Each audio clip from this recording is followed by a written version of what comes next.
All right, well, it is so good to be together. If you have your Bible, I want to encourage you to turn to the Gospel of Luke, chapter 5. That's where we're at today. Before we jump into the passage, I have just two quick things I want to mention to you this morning. So the first one is that at the end of our service, I want to give you plenty of heads up on this. At the end of the message today, I'm going to invite you to come forward if the Spirit leads you. We're going to have a microphone up here at the front, and I want to encourage some of you to be able to share what God is doing in your life.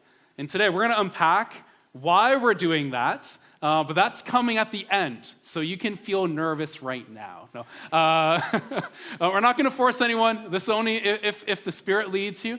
But I'm going to show why I think this is so important that we do this together as a church family. You know, I grew up in the church world, super Baptist, and we can talk about that later if you want. But in a church where that was like a regular thing, and we won't make this every Sunday, trust me. But I do just love this idea of publicly declaring what God's doing in our lives. And so that's going to come up at the end. The second thing I want to mention is really it's an ask, and I need to do this from the front every once in a while. And so let me just tell you this. I love Forward Church, that we're a church that really is a church family.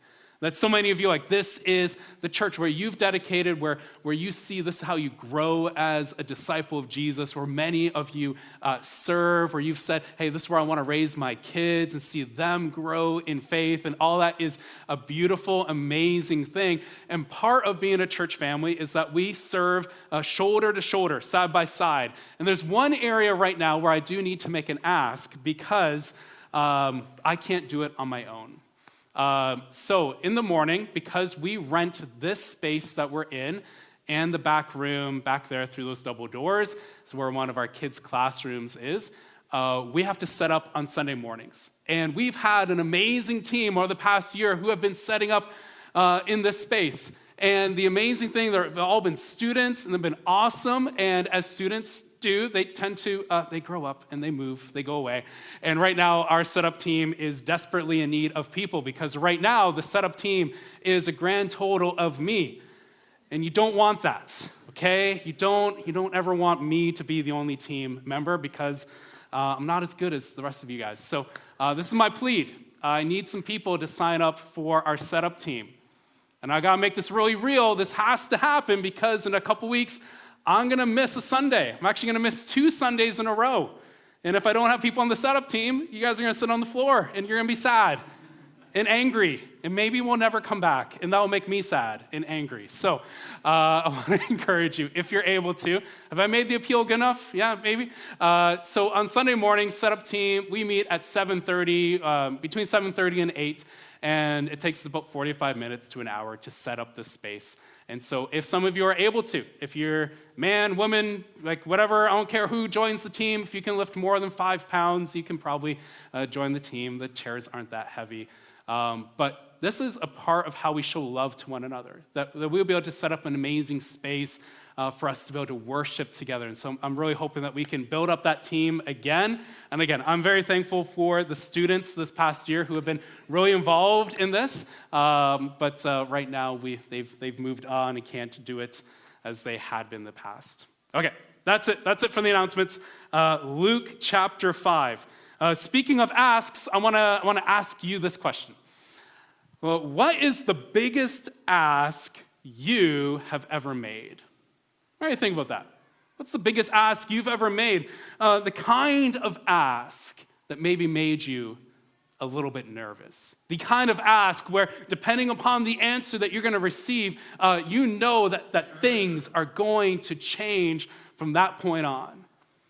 Have you ever had a moment like that? Now, thinking about it, like when we're younger, our big asks were actually fairly simple. Every morning, my daughter comes to me, and with all of her might and with all sincerity, she asks me the same question every morning. She turns to me. She just woke up. She comes into our room, and she asks me the same question. Can I have candy for breakfast? Every morning, it's the same question she comes and asks me. And with all of her 3-year-old hopes and dreams rest upon this answer. And 99.9% of the time, my answer to her is no, you gotta have Cheerios or whatever cereal we have. And that other 0.1% of the time is when I am weak and she catches me and I just can't deal with it. And admittedly, a few months ago, I gave in. And as we pulled up to the daycare later that morning, and I saw that she still had blue around her mouth from the candy she had, I realized, gotta do better. Anyways, maybe this is why she still asks. With all that hope, maybe this is gonna happen. And the crazy thing is, like, as we grow up, our asks change, right? Our asks get bigger, they get scarier. Speaking primarily to the married guys in the room, I bet you remember everything that went into that moment when you proposed to your wife. And if you're anything like me, if being honest, leading up to that moment, that huge, tremendous ask, you probably remember that moment, probably put more energy into that than all the rest of the wedding planning, right? Like just this huge moment.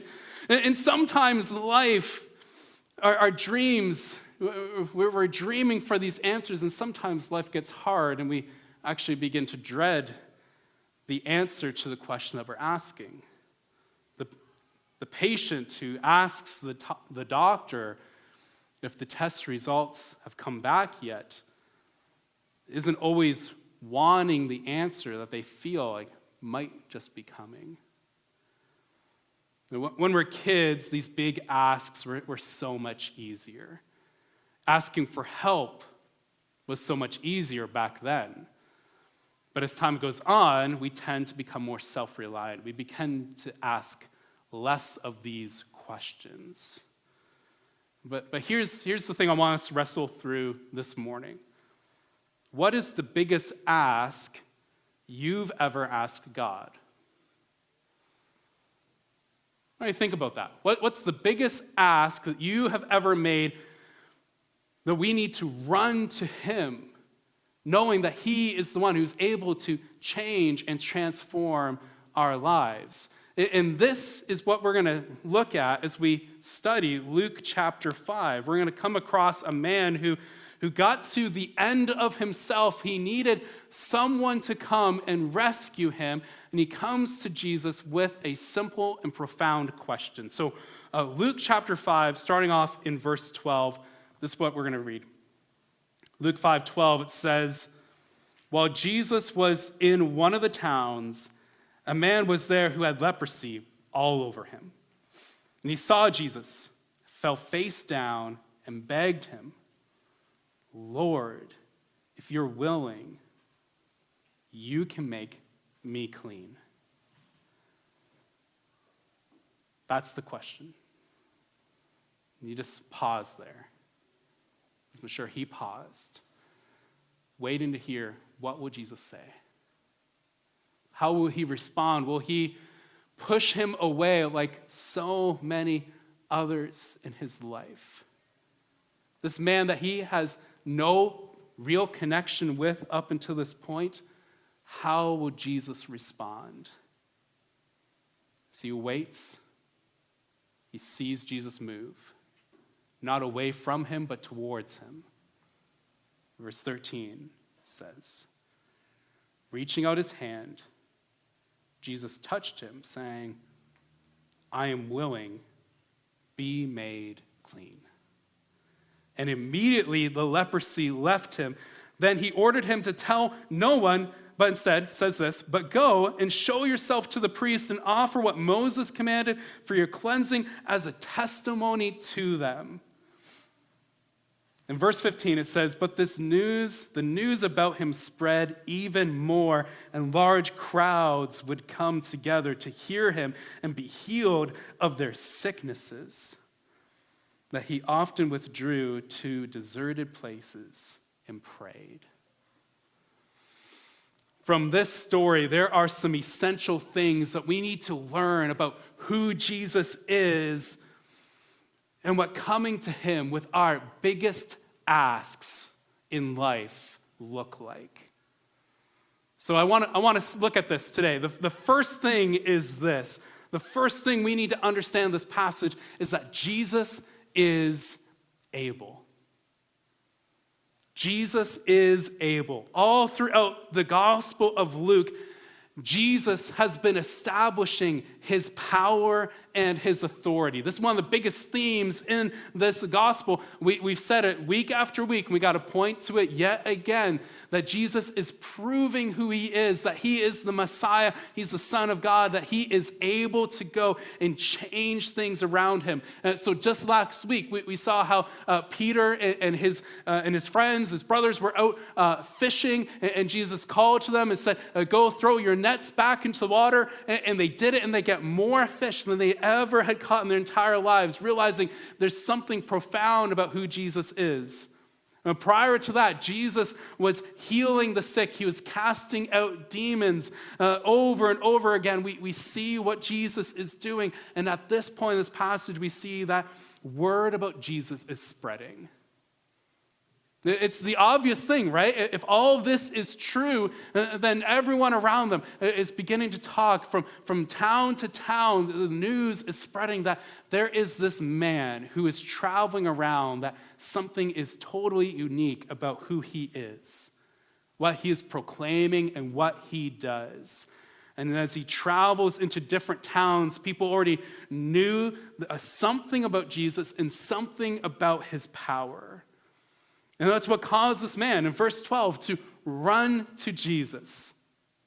Again, look at verse 12. When he was in one of the towns, this man who had leprosy all over him, he saw Jesus and he runs to him and he falls face down at him. And he doesn't ask him all these questions about, is it true? All these things. He just has this one question that he begged of him. Lord, if you're willing, you can make me clean. And we're going to look at this in a second. His question isn't about, are you able to? His question is, are you willing? Will you answer that one? But he is certain of one thing, that Jesus, he is able. He is powerful enough to address this need in his life. Somehow he knows, and he has this confidence that this is the man, this is the one who can come and rescue him. And honestly, this is the question we need to wrestle through ourselves is, do you believe it? Do you believe right now that Jesus is still able? I think sometimes we have questions about this. Is God actually able to intervene in our lives? And for a whole host of reasons, we might question this. One is you might have a lower view of God's power. Maybe you have never seen it fully been put on display. And so when you look at your life and see the issues and the problems that are going on, your question then is God actually able to do this? Does he have the power to fix my issues? Or on the other side, maybe you have just a really high view of human responsibility, where you just look to yourself and just say, whatever is going on in my life, I should actually be able to fix it. And this is why it's so important as we study the Word, we see who Jesus is and what he is able to do, that it addresses these questions. Over and over again, we see God's power. It's why at the end of the message today, we're going to just speak unto this. We're going to just share with one another ways which God has shown up. But we also need to see our own weakness and our own inability. A passage that explains this really well is Matthew chapter 20, where some of the disciples come up to Jesus and they have this question for him. Matthew 20, verse 20, where it says, Then the mother of Zebedee's sons approached Jesus. She knelt down before him, she knelt down to ask him for something. What do you want? Jesus asked her. And she promised, she said to him, that these two of my sons of mine may sit, one at your right hand and one at the other of your left in your kingdom?" In verse 22, Jesus answered, "You don't know what you're asking. Are you able to drink the cup that I'm about to drink?" "We are able," they said to him. That's their response. He's asking them, "Hey, do you know what you actually are asking in this moment?" And they say, "We're able. We can take it on." And Jesus responds back to them saying, "First of all, you will go through some challenging moments, but if you think that you are able, if you think that you are actually capable of doing these things, you have another thing coming." In answering that question, Jesus is looking to the Father, saying, this is the Father. He will give the answer to who sits at the left or the right. But trust me, the answer isn't that we can white-knuckle this, that we can do this all on our own. When we think about, is God able, we need to start off with this and understand our own weakness. But in that, we need to understand God's great and amazing love for us. Sometimes we think about our own weakness and our own failures. It can actually lead us to guilt and shame. You ask, is God able? You might think, well, maybe he's able, but I don't know if he's willing because of all the things in my life. I wonder if you've ever had that moment where you are praying, we're asking God for something, and that guilt and shame comes upon you, thinking, but he knows I'm not perfect in all these other areas. Will he respond to me? Maybe I've disappointed him. Maybe there's something that's going to stand in the way. And this is why it's so amazing. We have to focus on this. That not only is he able, but Jesus is willing. Verse 13, Jesus replies, "I am willing, be made clean." And immediately the leprosy left him. And we get this glimpse in this moment of Jesus' goodness. Now, he just met this man. They're not long-term friends. They're not lifelong friends. They just met. He has compassion on him. As someone who had this contagious disease, this leprosy, this man was an outcast from society. Likely lived not even within the town, likely outside of the town, and didn't have anyone around him, but Jesus didn't turn him away. And so when he comes to him, he's desiring that Jesus, that God is going to do something. In so many ways, we need to go to Jesus in the same way. Looking at James chapter 4, verse 2, as James is writing about this idea that we need to turn to God in prayer, that when we run to him, that something actually changes. James 4:2 says, "You do not have because you do not ask." What he's saying here is that there is something that actually changes in our world when we turn to God in prayer. I want to see how profound that is. Sometimes I've come across this teaching. There's a kernel of truth to it, but I think it's dangerous in some way. I've come across this teaching, and some people say that prayer, it doesn't necessarily change the world, but changes something about us. There's something beautiful about that when we speak to God, that he does something in our hearts. But James is making it very clear right now, but our prayers, when we turn to God, he actually does something in our world. That God intervenes. He is not like this cosmic watchmaker who goes and just sets the world, sets it, and just leaves it and lets it be. And just says, hey, you have the next, how many thousands of years to live out your lives and figure out, humanity and all of human history. And I'm just going to sit back and wait for the end of time. But instead, God is right there with us. And we see this even in this passage that the Messiah, he came to walk and dwell with us. And he is the same today as he was back then, that he cares and loves us now, and he desires that we would turn to him. But how often do we just live in the space where we just say, hey, I can figure this out on my own. I can figure out my career path. I can figure out my marriage or raising my kids. And only when life gets really, really difficult, that's when we turn to him. But instead, he's saying, no, come to me in prayer. Come to me now, whether life is good or hard. And let me tell you right now that if life is good right now, odds are something hard is coming down the road. And as one of your pastors, this is my hope, is just to prepare you for those moments. To prepare you for that time where you're not sure where to turn, but you already have this established in your life, this connection with Christ, knowing what it means to speak to him, to plead with him. The most beautiful thing, I think, in this entire passage is not only the way that Jesus responded verbally to this man, but it's actually this other aspect of it, of what Jesus did. He could have healed this man just by simply speaking these words to him. I mean, this is how God actually created the entire universe. He just spoke, and the world and universe just came to be.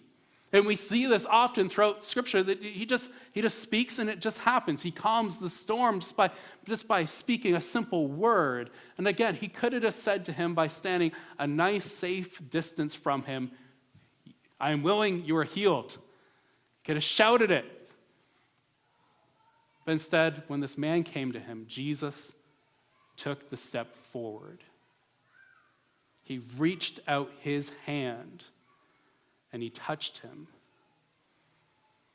Now, again, I just want to put ourselves in the shoes of this man. As it says, they had leprosy, this skin disease, which very likely was a skin disease that took a long time to develop, possibly years. And from the very moment in this society, as soon as he would have saw that spot on his hand or on his body, he would have been kicked out of society.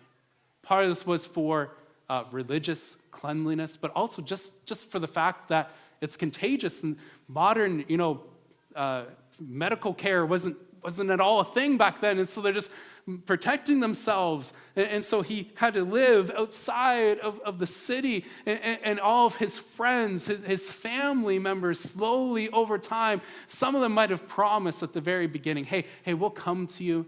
We'll visit on weekends.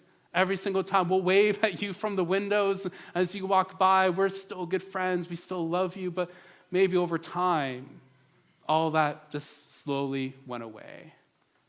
As this man just waited for months, for years, certain of one thing, is that this will never change. And then he gets word, maybe it can. Jesus does this most loving act. He reaches out and touches him. You see just this profound goodness in who Jesus is.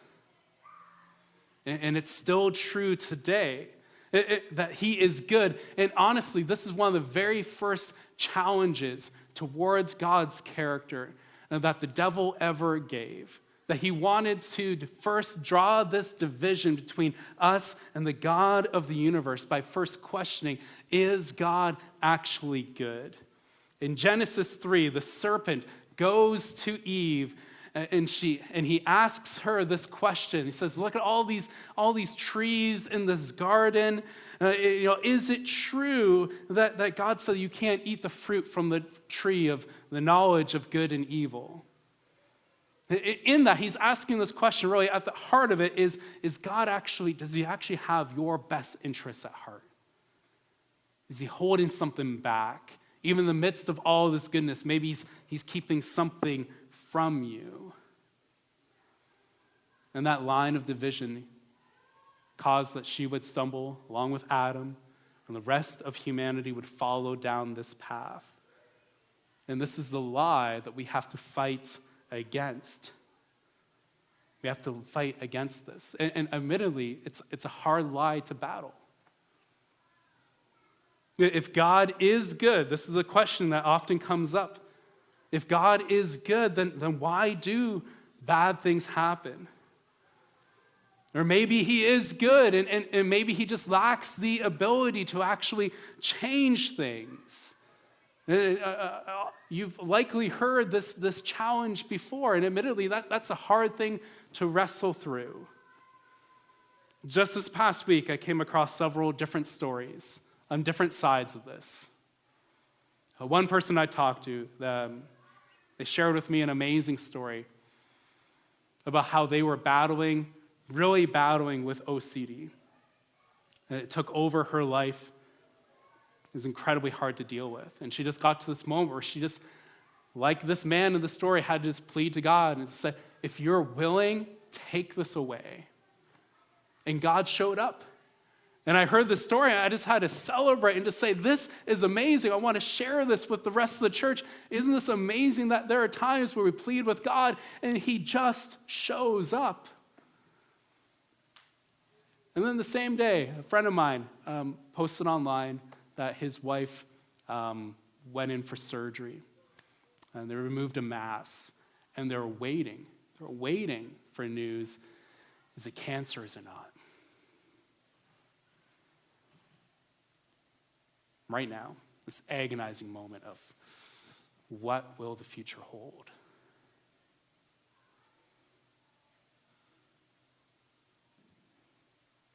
Maybe you know someone, or maybe you're experiencing right now this waiting. Is God able? Is he willing? Will he show up?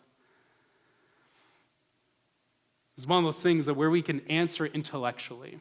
William Lane Craig, he is a modern-day philosopher. He an apologist. He debates other people concerning whether Christianity is true or not. And this is the question that's often asked of him.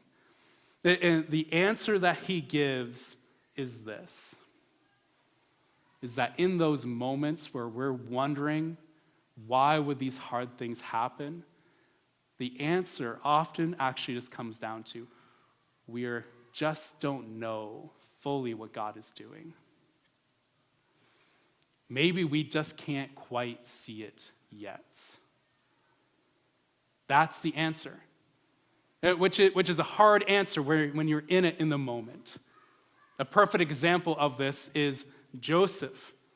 In the book of Genesis, we read about Joseph, who was betrayed by his brothers, was sent off to Egypt as a slave, was thrown eventually into jail in Egypt.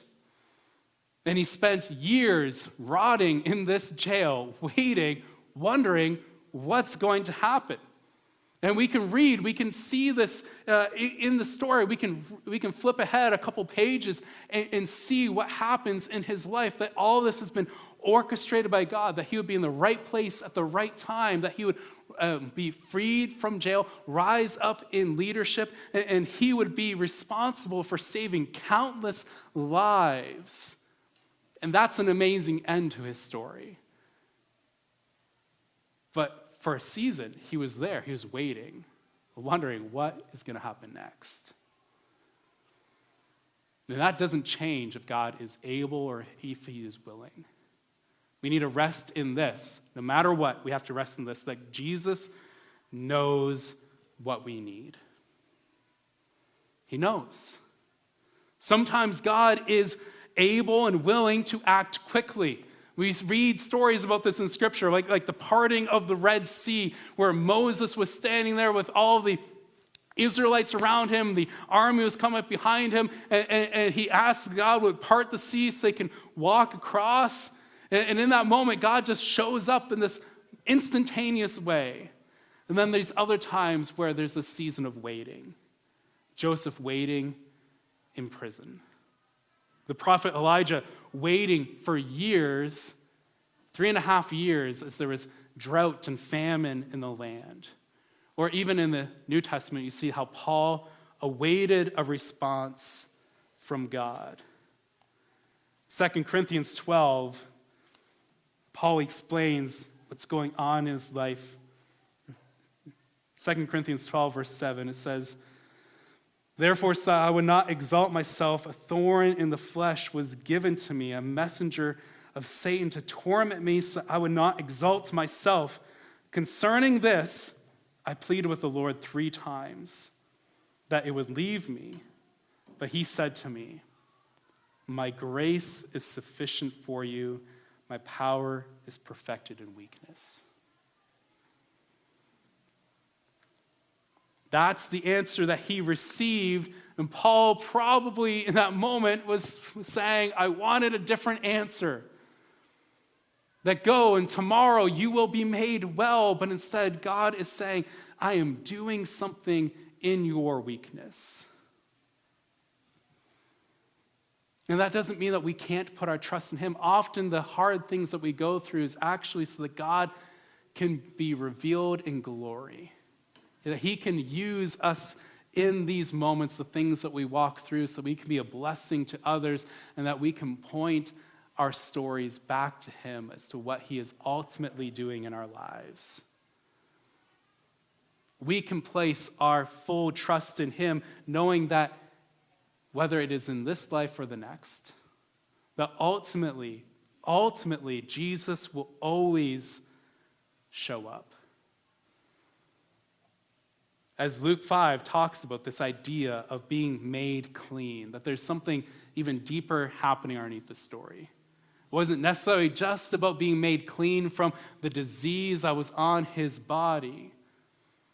That there is a close connection in their thought at this time of the problems that people were facing and the sin in their lives, and what Jesus is saying, that he is able to free us from both. We'll see this more next week in the next passage we're gonna look at. But he's saying that he is able to ultimately make us clean. He is ultimately able to save us, to transform our souls, to free us from the bondage of sin. See, Jesus cares more deeply about you than you even realize. He can look into your life and see what are the things that you ultimately need to have changed.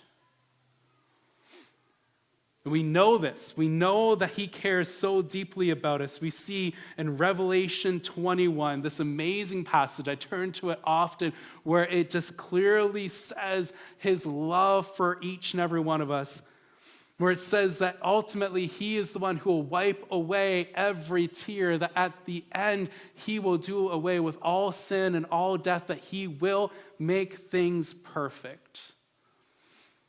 And that he is willing to do these things in our lives. And the question we have to ask then is, how will we respond? Knowing all this, knowing who Jesus is, how will you run to him? There's 2 things this passage. I want to end here. The first one is this, is that we need to respond with faith. This man in Luke 5, he clearly had faith that Jesus could do something. And so he runs to him, and we need to have faith like that as well, that Jesus can still perform miracles, that he's still able to change lives. And we can still run to him for healing from the trauma in our lives, from the difficulties that are in front of us, that when we enter into his presence, when we sing these worship songs as a church family, we should be expecting and knowing that he can and he will show up. That we would have faith in him. That we would live lives that actually depend upon faith.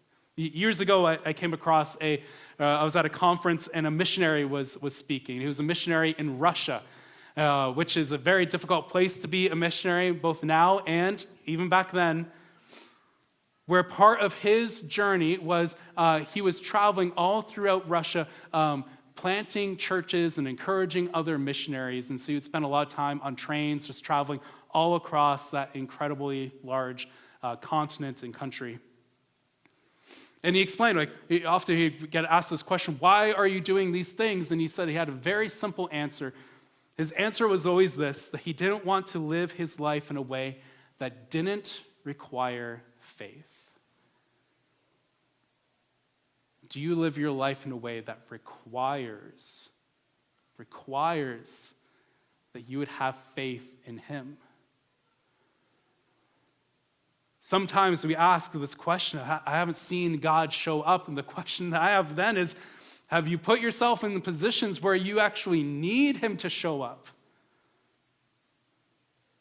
Would you be so bold for him where you wonder if you share your faith with a coworker, what's going to happen? And maybe that fear pushes you out of actually doing what God's calling you to. Or will you have faith that he'll do something through you in that conversation? In a million other ways, this can show up in our lives. We need to respond with faith. And so we can do this. We can respond so that others might believe and follow. How we live our lives, how we respond to what God is doing actually impacts the world around us. See, this story doesn't just end where Jesus heals him and he says, I'm healed, I'm cleaned, and then it just jumps on to the next part of the story. His response then is Jesus tells him exactly what he's supposed to do. And this is the hard part of the passage. He tells him what to do, and this man who had faith enough to be healed, who shows up in Scripture, doesn't do what Jesus told him to do. And I got to tell you, I'm conflicted as I read that. What do we do with this? Jesus gives him this clear, prescriptive method of what he's supposed to do. He's supposed to go to the priests and present himself as it's commanded by Moses as a testimony to them. Jesus tells him, you need to go and make it clear to the priests and everyone around you what God has done this day. And somehow this man, it's even more clear in the retelling in Mark chapter 1, verse 45, where it even says there that he purposely ignored that instruction and goes out and tells everyone, which sounds great, but there's this unintended consequence that all these people hear about who Jesus is, and now he's not able to go into the towns. He's not able to go where he needs to go. Instead, he's left outside of the towns in these more deserted places, and all of these people kept on coming to him. Again, next week, we're going to see more of this consequence of how difficult it became for some people who needed Jesus to actually come to him. And to untangle this part of the story, we need to see this, that our stories have power. Our stories of how God has shown up in our lives really does impact others. And our hope should be that we would live our lives in a way so that it would be clear for others, so that they would be able to believe and to follow.